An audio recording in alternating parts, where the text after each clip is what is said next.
জয়গুরু, বন্দে পুরুষোত্তম। আজকে যে ভিডিওটা আমি আপনাদের সামনে আনতে চলেছি সেই ভিডিওটা একটু ইনফরমেটিভ এই কারণে বলবো যে শ্রী শ্রী ঠাকুরের বলা যে কথাগুলো সাধারণত আমরা জেনে থাকি, মানুষের জীবন সংক্রান্ত যে আলোচনা ঠাকুরের সাথে করা হয়েছিল সেগুলো আলোচনা প্রসঙ্গতে আছে, এবং সেখানে শুধুমাত্র মানবের জীবন সংক্রান্ত বা আমরা যারা এই পৃথিবীতে মনুষ্যরূপে আছি, আমাদের জন্ম থেকে মৃত্যু পর্যন্ত আমাদের জীবন কালে যত রকমের সমস্যা আসতে পারে একটা মানুষের জীবনে, তার সমস্ত কিছুর সমাধান ঠাকুর দিয়ে গেছেন তার বিভিন্ন রকম বাণীর মধ্যে দিয়ে। সেই সমস্ত কথাগুলো নিয়ে আলোচনা প্রসঙ্গ আছে, আরও অনেক ধরনের বই আছে, সেটা সৎসঙ্গের সঙ্গে এবং শ্রী শ্রী ঠাকুর অনুকূলচন্দ্রের সঙ্গে যারা ওতপ্রোতভাবে জড়িত তারা সেটা খুব ভালো করে জানে। কিন্তু এই সমস্ত কিছুর বাইরেও সৃষ্টিতত্ত্ব নিয়ে এবং অন্যান্য গ্রহ উপগ্রহ নিয়ে ঠাকুরের যে বলাগুলো আছে সেগুলো হয়তো আমরা অনেকেই জানি না। সেই সংক্রান্ত একটি আলোচনা যা আমি শ্রী ঠাকুরের জীবনী পড়তে গিয়ে পেলাম। ঠাকুর ধীরেন্দ্রনাথ চক্রবর্তী মহাশয়ের সঙ্গে আলোচনা প্রসঙ্গে যে কথাটি উনি কিছু কথা বলেছিলেন, সে কথাগুলো আজকে আমি উইথ সায়েন্টিফিক রেফারেন্স আপনাদের সামনে তুলে ধরতে চলেছি। শ্রী শ্রী ঠাকুর অনুকূলচন্দ্র, যাকে আমরা বলি দ্রষ্টা পুরুষ, অর্থাৎ যিনি দেখেছেন, যিনি জানেন, যাকে আমরা বলি পরম কারণিক। আমাদের শ্রী ঠাকুর অনুকূলচন্দ্রের নামের আগে পুরুষোত্তমের সঙ্গে সঙ্গে এই বিশেষণগুলো ব্যবহার করা হয়। তিনি পরম কারণিক, অর্থাৎ তিনি সমস্ত কিছুর কারণকে উদ্ঘাটন করার চেষ্টা করেছেন এবং সেই বিষয়ে উনি যা উপলব্ধি করেছেন সেটা বলে গেছেন। সব থেকে বড় কথা, আজ থেকে প্রায় 100 বছর আগে ঠাকুরের 137তম জন্মবার্ষিকী পালিত হলো কিছুদিন আগে। আজ থেকে 100 বছর আগে বলে যাওয়া তার বিভিন্ন রকম সায়েন্টিফিক কথাবার্তা, যা তখনকার দিনে মানুষের বোধগম্য ছিল না এবং এখনকার দিনেও বেশ কিছু মানুষের বোধগম্য হয়ে ওঠে না। যেহেতু আমাদের দৃষ্টিভঙ্গি থেকে আমরা জগৎকে দেখার চেষ্টা করি, কিন্তু বিজ্ঞান তার আলাদা দৃষ্টিভঙ্গি থেকে জগৎকে দেখার চেষ্টা করে এবং তাদের দেখা দৃষ্টিভঙ্গির সঙ্গে আমাদের দেখা অনেক সময় মেলে না। কারণ আমরা দেখি যে আমরা স্থির, অর্থাৎ পৃথিবী স্থির, কিন্তু সূর্যকে মনে হয় যেন পূর্ব থেকে পশ্চিম দিকে সূর্য রোটেট করছে। এটা আমাদের দৃষ্টিভঙ্গি, কিন্তু প্রথম বিজ্ঞানে এই কথা বলেছিল যেটা সম্পূর্ণ ভুল। ঠিক তেমনভাবে আরও কিছু ইনফরমেশন আছে শ্রী ঠাকুর যেগুলো বলেছিলেন যে আমি আসবার পথে দেখেছি, অর্থাৎ আমি যখন আমার ধাম থেকে যখন আমি মরতে আসছি, আসবার পথে দেখেছি যে এই সূর্য আরও কয়েক কোটি গুণ বড় এক সূর্যকে প্রদক্ষিণ করছে এবং এরকম আরও অসংখ্য বড় বড় সূর্য যারা এই গ্রহমণ্ডলে অবস্থান করছে বা এই ব্রহ্মাণ্ডে অবস্থান করছে। তখন আজ থেকে 100 বছর আগে সায়েন্স সেই কথাগুলো কতটা জানতে পেরেছিল বা সায়েন্সের মাধ্যমে পৃথিবী এই সমস্ত কথাগুলো কতটা জানতে পেরেছিল সেটা আমার ঠিক জানা নেই। কিন্তু আজকে দাঁড়িয়ে সত্যি সত্যি যদি আপনারা গুগলে সার্চ করেন তখন দেখা যায় যে সেখানে বিগার সান আর অনেক বড় সূর্যের উল্লেখ আছে। এই প্রসঙ্গে বিস্তর ঠাকুরের বলা, যেগুলো যেরকমভাবে আমি জানতে পারবো সেরকমভাবে আমি আপনাদের সামনে তথ্যগুলো তুলে ধরবো।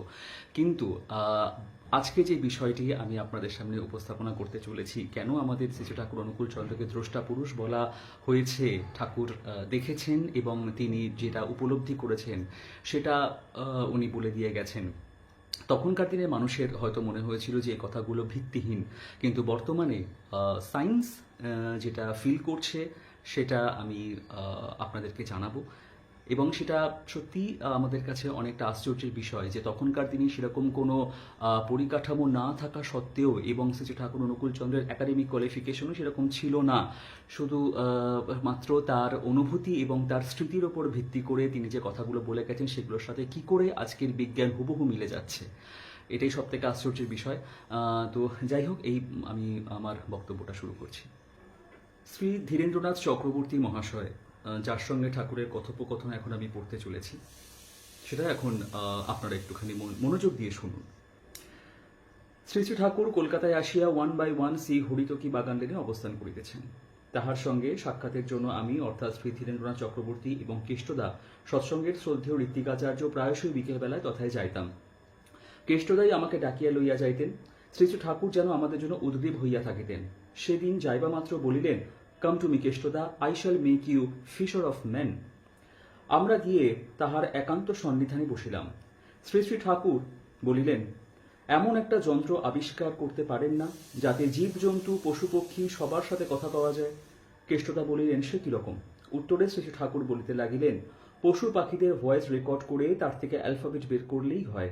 এতে যদি কৃতকার্য হতে পারেন তাহলে আমরা এই গ্রহ উপগ্রহের প্রাণীদের সঙ্গেও কথা বলতে পারি।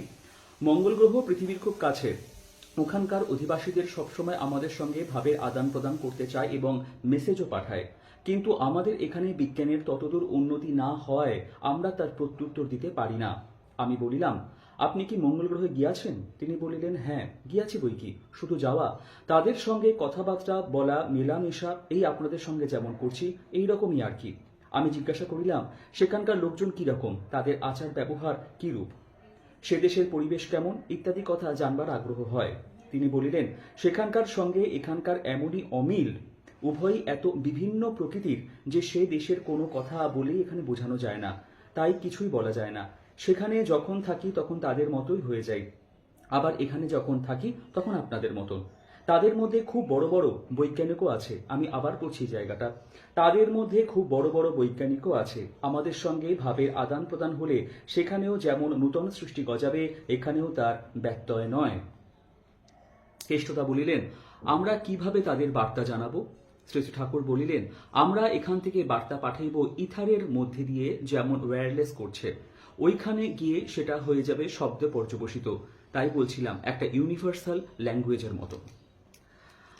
অর্থাৎ আমরা জানতে পারলাম যে শ্রী ঠাকুর তার স্মৃতি দিয়ে বা তার অভিজ্ঞতা দিয়ে এই কথাগুলো বলেছেন যে আমরা যদি এখান থেকে ওয়্যারলেসের মতন, আমরা যদি এখান থেকে ইথারের থ্রু দিয়ে এখান থেকে সিগন্যাল পাঠাতে পারি, তাহলে সেটা হয়তো সেখানকার যে প্রাণী আছে, সেটা মঙ্গল গ্রহ হোক বা অন্য গ্রহ কোনো গ্রহের প্রাণী হোক, তারা সেটাকে ক্যাপচার করতে পারে এবং সেই থ্রু দিয়ে তারা হয়তো কানেকশন পাঠাতে পারে। এই কথাটা তখনকার দিনের মানুষের কাছে কতটা গ্রহণযোগ্য লেগেছিল সেটা আমি যথেষ্ট সেই বিষয়ে সন্দেহ রাখি। বর্তমানেও মানুষের কাছে এই কথাটা কতটা প্রাসঙ্গিক সেটা নিয়ে আমি সন্দেহ রাখি। কিন্তু আশ্চর্যের বিষয় হলো, ঠাকুর বলেছেন সেখানে নাকি বড় বড় বৈজ্ঞানিক আছেন এবং তারা নাকি আমাদের থেকে অনেক উন্নত। পার্টিকুলার এই জায়গাটাতে আমি একটুখানি আলোকপাত করতে চাইছি। এইবার আমরা শুনে নেব যে এই বিষয়ে বিশ্বের বিখ্যাত বিজ্ঞানী স্টিভ হকিংস কি বলছেন।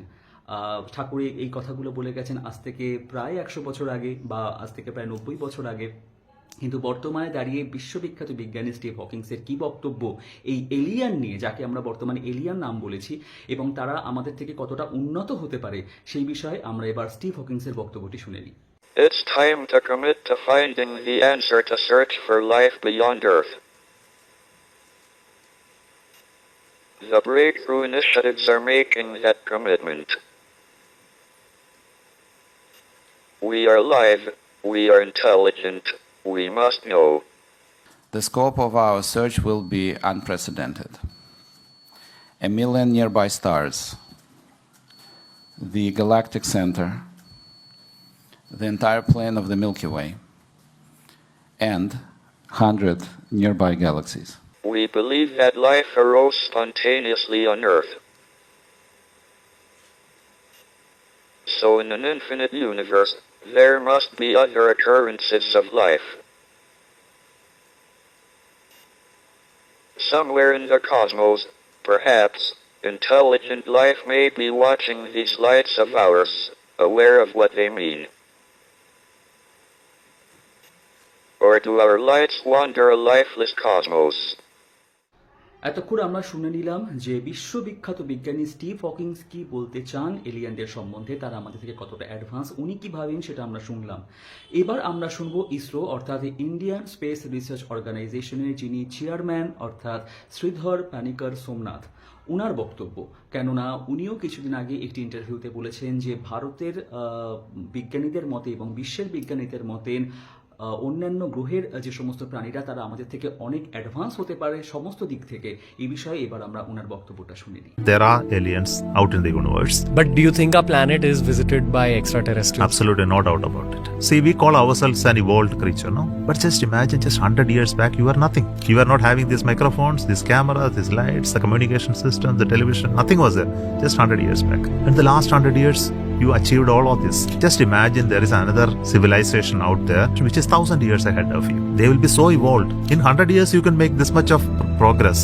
Just imagine in next 100 years, where will you be? A society or evolution or a alien system which is 1,000 years progressive than you will be always here. They must be listening to your podcast and they will treat you like a earthworm. But just imagine, just 100 years back, you are nothing. Just imagine a society which is 10,000 years ahead in technology compared to us. Where will they be? They will be frequently coming and going out of earth without ever we knowing it. কাজেই এর থেকে সুস্পষ্ট রূপে এটা বোঝা যায় যে দ্রষ্টা পুরুষ যিনি, অর্থাৎ যিনি সমগ্রটা দেখেছেন এবং সেই দেখার ভিত্তিতে এবং অনুভব এবং অনুভূতির ভিত্তিতে এবং নিজের ব্যক্তিগত অভিজ্ঞতার ভিত্তিতে তিনি আজ থেকে 100 বছর আগে যা বলে গেছেন সেগুলো তখনকার দিনের আমলে প্রাসঙ্গিক মনে না হলেও এবং এখনকার দিনের আমলেও কিছু মানুষ যাদের ক্ষেত্রে এটি বোধগম্য নয়, তাদের ক্ষেত্রে প্রাসঙ্গিক মনে না হলেও বিজ্ঞানের কাছে কিন্তু সেটি প্রাসঙ্গিক একটি বিষয় এবং বিজ্ঞান এগিয়ে চলেছে। হ্যাঁ, এটা ঠিক যে নাসাই একথা বলেছে, আপনারা ইউটিউবে দেখতে পাবেন যে এখনো পর্যন্ত এই সৃষ্টি রহস্যের কিছুই আমরা উদ্ঘাটন করতে পারিনি।